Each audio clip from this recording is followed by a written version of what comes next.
Assalamualaikum warahmatullahi wabarakatuh. Selamat siang kakak semuanya. Apa kabarnya hari ini? Hari Jumat yang penuh berkah untuk kita semuanya. Kesehatan, kebahagiaan, panjang umur, dan kesuksesan menyertai kita semua. Amin ya robbal alamin.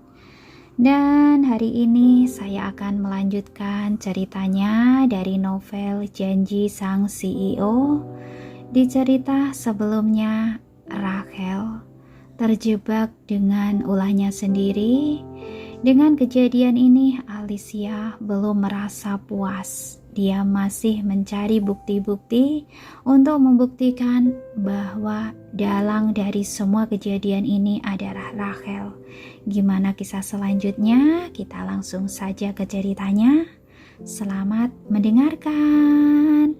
Untuk kakak-kakak yang baru bergabung di channel saya ini, saya mohon dukungannya dengan mensubscribe, like, dan tinggalkan komen untuk saya. Dan sekali lagi saya ucapkan banyak-banyak terima kasih untuk kakak semuanya yang telah mensupport saya sampai sekarang ini. Oke, langsung saja ke ceritanya. Selamat mendengarkan. Begitu dia muncul tanpa perlu berkata apa-apa, maka tatapan semua orang pasti akan tertuju kepadanya. Ini adalah putra seorang pangeran yang tidak bisa diabaikan oleh siapapun. Aska tidak menyangka bahwa Dylan akan muncul dan bertanya dengan heran, "Tuan Muda Torres, mengapa kau?" Dylan mengangkat tangannya dan menyela ucapan Aska. Dia menatap Ethan dengan tatapan setajam pisau, lalu dengan ekspresi datar berkata, "Orang yang benar-benar kejam tidak kau katai, tetapi malah mengatai Alicia yang telah menyelamatkan nyawa Tuan Aska. Otak kau ini, apakah sudah kemasukan air?" Wajah Ethan langsung memerah karena yang mengucainya sekarang adalah Dylan. Dia tidak berani membalasnya, jadi dia hanya bisa tetap bersikeras dengan berkata, "Tuan Muda Torres, kau tidak bisa hanya mendengarkan ucapan dari sepihak saja. Pesanan atas pembelian apapun serta petugas toko manapun, semua hal ini bisa dipalsukan. Aku sangat mengenal perangai Rachel. Dia bukan tipe orang yang mau melakukan hal seperti ini. Apalagi, apa untungnya dia membunuh Paman Aska?" Aska yang berada di sampingnya memejamkan matanya. Benaknya sangat bingung sekarang. Di satu sisi, Rachel adalah putri kandungnya. Dia tidak dapat mempercayai bahwa Rachel akan melakukan hal seperti itu.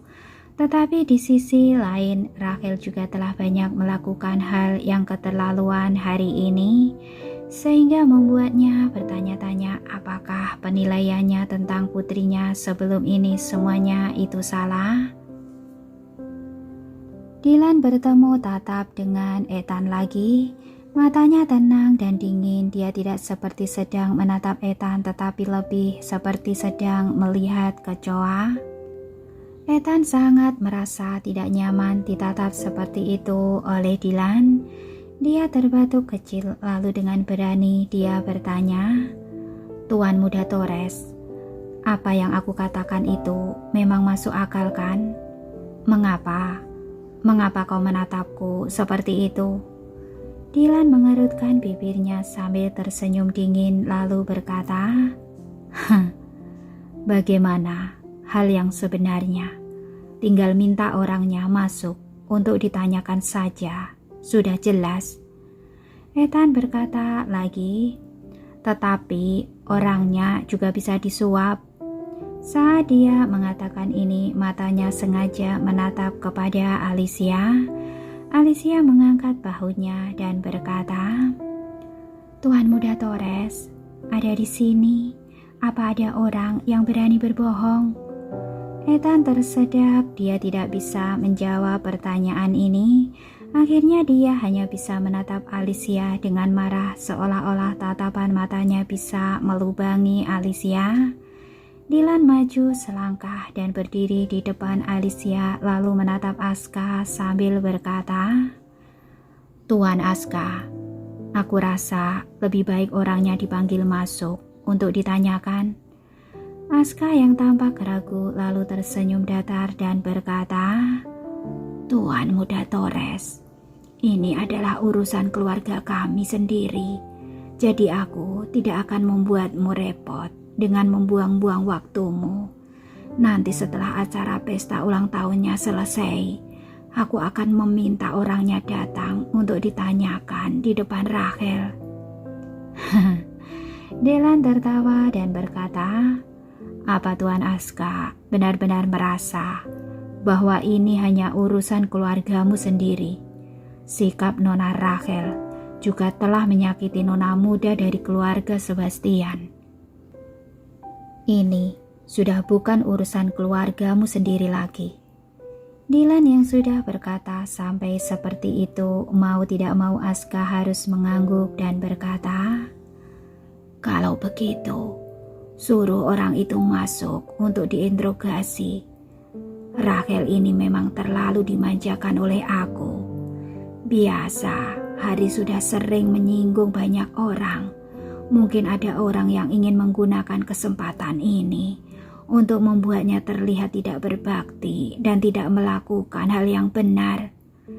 Dalam lubuk hati Aska, dia masih tidak percaya bahwa Rachel ada orang yang bisa memperalat ayahnya sendiri untuk menyakiti orang lain. Di hati setiap ayah, putrinya pasti akan selalu menjadi malaikat yang paling suci. Dylan mengangkat alisnya dan menatap pelayan itu. Pelayan itu langsung mengerti dan segera berlari keluar. Dengan cepat si pelayan membawa seorang penjual barang mewah yang mengenakan jas ke depan pintu. Si penjual tampak sedikit takut dengan situasi di dalam ruangan saat melihat kerumunan orang banyak itu. Ethan langsung berjalan menghampiri si penjual dan bertanya, "Siapa yang telah menyuapmu untuk menjebak Rachel seperti ini? Apa kau tahu jika kau memberikan bukti palsu, maka kau akan dijebloskan di penjara?" Si penjual tampak ketakutan dengan penampilan Ethan yang garang. Dia terdiam beberapa saat dan tampak takut-takut. Alicia berkata dengan ringan, "Tuan, kami meminta Anda datang ke sini untuk mengatakan hal yang sebenarnya. Asalkan yang Anda katakan adalah kebenaran, tak ada yang akan menjebloskan kau ke penjara." Si penjual menatap mata Alicia yang indah dan tampak tenang. Tiba-tiba hatinya menjadi ikut tenang juga dan dia mengangguk. Alicia bertanya, "Apa kau ingat dengan Nona Rachel? Apa dia pernah membeli gaun malam warna hitam di toko Anda?" Si penjual menjawab dengan kata, "Nona Rachel adalah pelanggan tetap toko Silhouette kami. Dia adalah customer VIP kami. Aku masih ingat dengan sangat jelas bahwa 2 hari yang lalu Nona Rachel datang ke toko aku untuk membeli gaun malam berwarna hitam. Tetapi ukurannya 1 nomor lebih kecil dari ukuran yang biasa dia pakai. Dia bilang itu untuk diberikan kepada temannya, lalu dia meminta aku untuk langsung mengirimkannya ke alamat yang dia berikan kepadaku. Aku telah melakukannya. Aku tak tahu apa yang terjadi setelah itu." Setelah si penjual selesai berbicara, dia melirik Ethan kembali dan menambahkan, "Apa yang aku katakan itu semuanya adalah benar. Aku bersedia bertanggung jawab atas ucapan aku." Alicia mengangkat alisnya dan menatap Ethan lalu bertanya, "Apalagi yang mau kau katakan sekarang?" "Aku." Ethan tersentak dan setelah beberapa detik dia berbicara lagi, "Itu pasti tidak benar. Siapa tahu saja dia telah menerima banyak uang suapan, sehingga rela dijebloskan ke penjara dengan memberikan kesaksian palsu. Pada saat ini, si penjual langsung berkata lagi, "Aku punya bukti lain yang bisa membuktikan bahwa apa yang aku katakan adalah kebenaran." Dia tidak ingin dijebloskan ke dalam penjara dengan tanpa alasan yang jelas. Si penjual berjalan menghampiri pelayan tadi sambil mengambil kertas dari tangan si pelayan tadi, lalu mengangkat kertas itu dan berkata, "Ini adalah tanda terima pembayaran dengan kartu kredit, dan informasi pengguna yang ada di atasnya tertulis atas nama Nona Rachel, dan itu adalah tanda tangannya." Ethan baru saja hendak mengkonfirmasikan keasliannya ketika Aska melangkah dan mengambil kertas tanda terima pembayaran itu dari si penjual. Setelah beberapa detik, wajah Aska langsung terlihat menjadi lebih jelek lagi. Itu memang benar nomor kartu kredit Rachel. Dia dapat langsung mengenalinya karena kartu itu adalah kartu tambahannya. Dan tanda tangan Rachel itu terlalu familiar untuknya. Semua ini memang Rachel yang melakukannya. Dasar gadis bajingan. Mata Aska penuh amarah dan emosi. Dia berharap bisa pingsan lagi dan tidak perlu menghadapi kenyataan ini.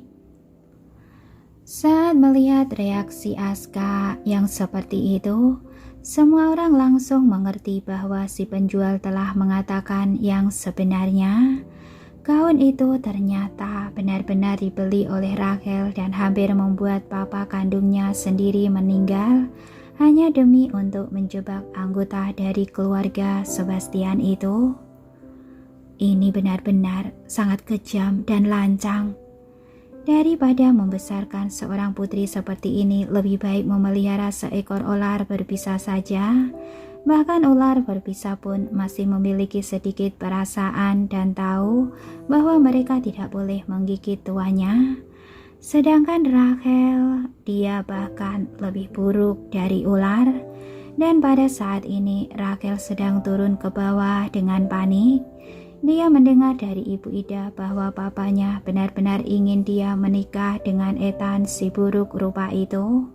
Jadi tanpa memedulikan apapun lagi, dia bergegas turun dengan cepat. Tapi karena dia sedang terburu-buru, sehingga tidak menyadari tatapan mata semua orang yang ada di ruang tengah kepadanya telah berbeda. Rachel bergegas menghampiri Aska dan berkata, "Papa, aku tidak mau menikah dengan Ethan." Wajah Ethan tampak sedikit kaku dan dia membujuk Rachel. "Rachel, sekarang bukan waktunya untuk membicarakan ini. Kau..." "Diam!" Rachel menyela ucapan Ethan dengan seruan yang kencang. Saat melihat Ethan sekarang, dia benar-benar merasa mual dan ingin muntah. Bahkan mendengar suaranya saja dia sudah merasa mual. Dia membenci waktu yang tak bisa diputar ulang dan sangat membenci Ethan. Mengapa monster jelek seperti dia berani menyentuhnya? Ethan tidak buta, dia bisa melihat dengan jelas rasa jijik yang ada di mata Rachel. Hatinya terasa sakit dan dia terdiam beberapa saat. Dan baru pada saat itulah Rachel memegang lengan baju Aska dan memohon kepadanya, "Papa, aku tahu aku sudah salah, tetapi aku tidak ingin menikah dengannya." Aska melepaskan tangan Rachel dan menatap Rachel dengan penuh kebencian dan sakit hati. Lalu dia berkata, "Sebenarnya, apa yang telah kau lakukan?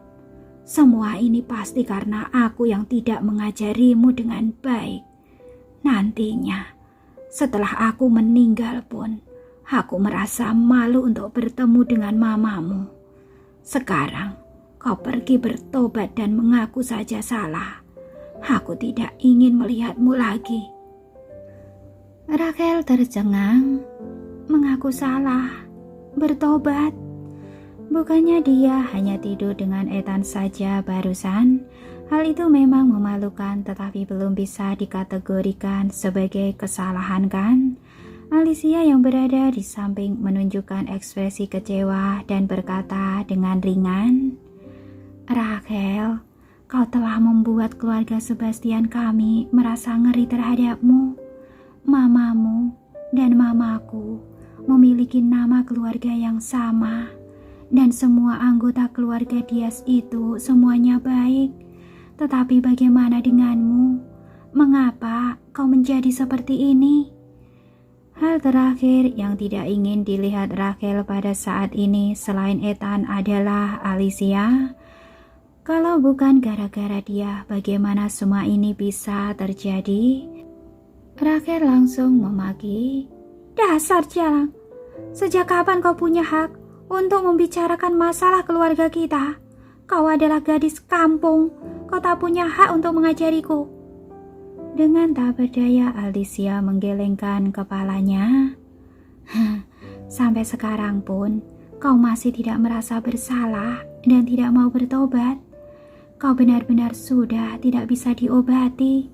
Aku memang tidak berhak membahas masalah konyol yang kau lakukan dengan kakak sepupu. Tetapi apa yang kau lakukan kepada Marsha itu tidak bisa diabaikan begitu saja. Aku mau panggil polisi." Rachel tersedak dan bertanya dengan heran, "Apa maksudmu?" Alicia menarik si penjual dan bertanya dengan santai, "Apa kau kenal dengan orang ini?" Tanpa sadar, Rachel menatap orang yang berada di samping Alicia. Setelah mengenalinya, wajahnya langsung memucat untuk beberapa saat dan dia langsung menggelengkan kepalanya. "Tidak, aku tidak kenal dengannya." Alicia mengangkat alisnya dan mengambil slip kertas tanda terima yang ada di tangan Aska dan menunjukkannya kepada Rachel, kemudian bertanya, "Kalau begitu, apa kau bisa mengenali tanda tanganmu sendiri?" Rachel tercengang dan tanpa sadar dia menatap Aska. Saat melihat Aska menatapnya dengan dingin dan penuh kekecewaan, dia baru sadar mengapa ruang tengah ini begitu sunyi. Ternyata semua yang dia lakukan sudah terungkap. Habis sudah, semuanya sudah berakhir. Tetapi bagaimana bisa terjadi hal seperti itu? Jelas-jelas dia telah memberikan uang yang banyak kepada si penjual ini untuk membungkam mulutnya. Nafas Rachel menjadi lebih cepat dan saat melihat slip tanda terima yang ada di tangan Alicia itu, tiba-tiba dia meraih slip itu dan merobeknya hingga berkeping-keping. Dan itu belum cukup karena emosinya sudah meluap dan dia segera bergegas menghampiri Alicia untuk menampar wajahnya. Tetapi saat tangannya terangkat, tiba-tiba sebuah tangan yang besar dan kuat menggenggam pergelangan tangannya dan langsung mendorongnya jatuh. Dia terjerembab di lantai. "Ah!" Rachel berteriak kesakitan dan secara refleks dia melihat si pemilik tangan itu. Seorang pria tampan dengan alis pedang dan mata yang berkilau seperti bintang itu menatapnya dengan tatapan dingin dan penuh ancaman. Tatapannya yang tajam membuat orang lain tidak berani langsung menatap matanya. Dia adalah Tuan Muda Torres. Rachel langsung melebarkan matanya dengan heran. "Mengapa Dylan ada di sini? Dia tidak mengundang Dylan ke pestanya." "Alicia, pasti Alicia yang memanggil Dylan ke sini. Pantas saja." Pantas si penjual tidak menutup mulutnya, tetapi malah muncul di sini untuk menuduhnya dengan semua ini. Itu pasti karena Alicia telah meminta bantuan Dylan. "Dasar jalang, dia benar-benar jalang." Alicia benar-benar menghancurkannya, bahkan kalau dia mati pun dia pasti akan menyeret Alicia bersamanya. Dan pada saat ini Rachel telah kehilangan semua rasa takutnya kepada Dylan. Di dalam benaknya hanya terpikir satu hal, yaitu bunuh Alicia. Dengan cepat Rachel berdiri dari lantai dan langsung menyerang Alicia. Dasar jalang, aku bunuh kau. Dengan cepat Rachel mengangkat kakinya dan hendak menyerang Alicia. Tetapi baru saja Rachel berjalan maju 2 langkah ketika tiba-tiba sebuah tangan besar menampar wajahnya dengan kencang.